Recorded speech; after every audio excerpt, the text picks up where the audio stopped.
नमस्कार, आप देख रहे हैं एक 20 पर मैं आपके साथ राहुल यादव। देखिए, अभी हमारी मौजूदगी राजद कार्यालय में है और मैं आपको बता दूं, सुनील सिंह जी की सदस्यता सुप्रीम कोर्ट ने फिर से बहाल कर दी है।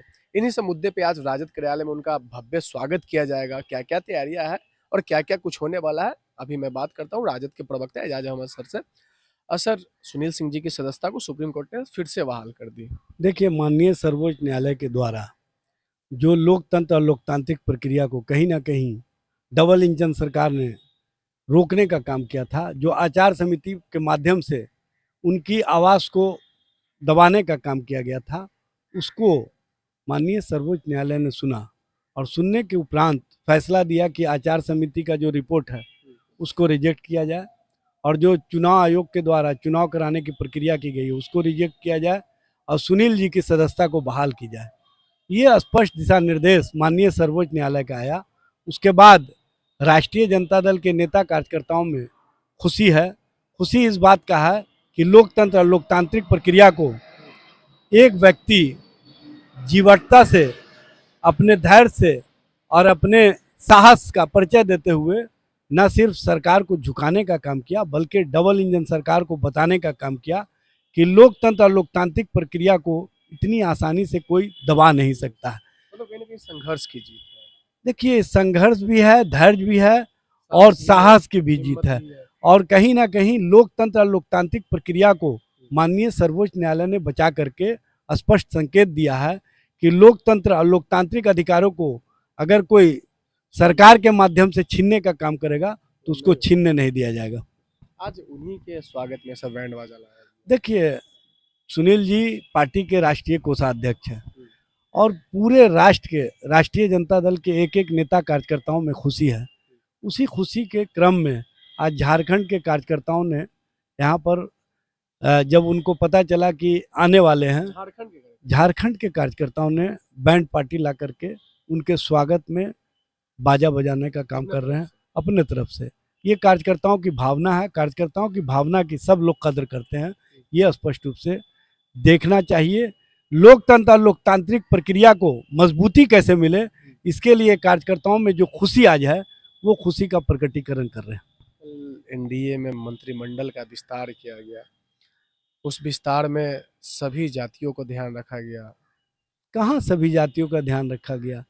उसमें बड़े समूह को छोड़ दिया गया, उसमें यादव को छोड़ दिया गया, मुसलमान को छोड़ दिया गया, दलित को छोड़ दिया गया, ब्राह्मण को छोड़ दिया गया, अति पिछड़ा में जो बड़ी जातियां हैं उनको छोड़ दिया गया।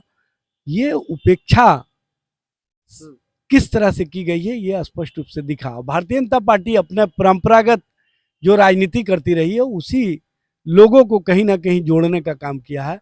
भारतीय जनता पार्टी किसी को जोड़ने पर विश्वास नहीं करती है, वो अपनी परंपरागत राजनीति को बढ़ाने पर विश्वास करती है। उसका जो भरम और धर्म की राजनीति है उसी को आगे बढ़ाने का काम करती है, यह स्पष्ट रूप से दिखा। यादवों को इग्नोर किया, इसमें सभी वर्गों को उपेक्षित रखा गया है, उन्हीं वर्गों को कहीं ना कहीं सम्मानित किया गया है जो भाजपा के परंपरागत आधार रहे हैं। कल से बजट सत्र चालू हो रहा है। देखिए, बजट सत्र चालू हो रहा है तो बिहार के बजट के लिए बिहार सरकार कौन सा विजन लेकर के जाएगी, क्योंकि इनके पास केंद्र के द्वारा जो राशि आवंटित किया जाना चाहिए वो राशि तो दिया नहीं गया है। तो जब राशि नहीं होगा तो आप कैसे बजट में आम जन के लिए और आम जनों के हितों के लिए, बिहार के हितों के लिए राशि की व्यवस्था करेंगे? इसी पर तो आप चिंतन और मनन कर रहे हैं। आपको तो चाहिए था कि आपके आधार पर केंद्र में सरकार चल रही है तो केंद्र सरकार आपको हर तरह से पैकेज और हर तरह से आपके प्रति जो सहायता और जो योजना आकार है वो देने का काम करती, तो लगता कि हाँ आपको उपेक्षित नहीं रखा गया। लेकिन आपकी उपेक्षा करके केंद्र सरकार ने स्पष्ट संदेश दे दिया है कि हमको बिहार के लोगों को ठगने में मजा आता है। आप पैकेज की बात कर रहे हैं, नीतीश जी प्रगति यात्रा कर रहे थे तो कहीं 300 करोड़, कहीं 200 करोड़, कहीं 100 करोड़। नीतीश जी, देखिए, नीतीश जी अपने जबान से जो प्रगति यात्रा में घोषणा कर दी हो, राशि कहाँ से आएगा अब तक ये बात नहीं बता रहे हैं। और ये प्रगति में तो अपने ही आंखों से सरकार की दुर्गति देखे, जब पर्दा हटा के देखे तो पुलिया बिना डायवर्सन के था। अधिकारी पदाधिकारी किस तरह से विकास के आयाम को पर्दों में ढकने का काम किए, यह स्पष्ट रूप से दिखा। कार्यकर्ता दर्शन सह संवाद खत्म होने के बाद अब अगला टारगेट आरजेडी देखिए, का क्या है? कार्यकर्ता दर्शन से संवाद के बाद हम कार्यकर्ताओं के बीच अभी चूंकि पार्टी का सदस्यता अभियान चल रहा है और सदस्यता अभियान में कार्यकर्ताओं के बीच जो सदस्यता का कार्यक्रम है वो निरंतर चलेगा। हम झोपड़ियों में गरीबों में माई बहनों के बीच जाकर के जो तेजस्वी जी का योजना उन्होंने जो घोषणा किया, जो संकल्प की घोषणा की है, उन संकल्पों को बताने का काम करेंगे और सभी को जोड़ने का काम करेंगे। तो आप सुन रहे थे राष्ट्रीय जनता दल के प्रवक्ता एजाज अहमद जी थे। इन्होंने साफ साफ संदेश दिया कि देखिए यहाँ पे संघर्ष और हिम्मत की जीत हुई है, क्योंकि मैं आपको बता दूं कि सुनील सिंह जी की सदस्यता को खत्म कर दिया गया था। उसके बाद सुप्रीम कोर्ट ने उनकी सदस्यता को फिर से बहाल कर दी। इसी खुशी में राजद कार्यालय में आज बैंड बाजा के साथ उनका स्वागत किया जा रहा है। साथ में इन्होंने ये भी बताया कि देखिए कार्यकर्ता दर्शन सह संवाद खत्म होने के बाद ऐसा नहीं कि हम लोगों के बीच नहीं जाएंगे।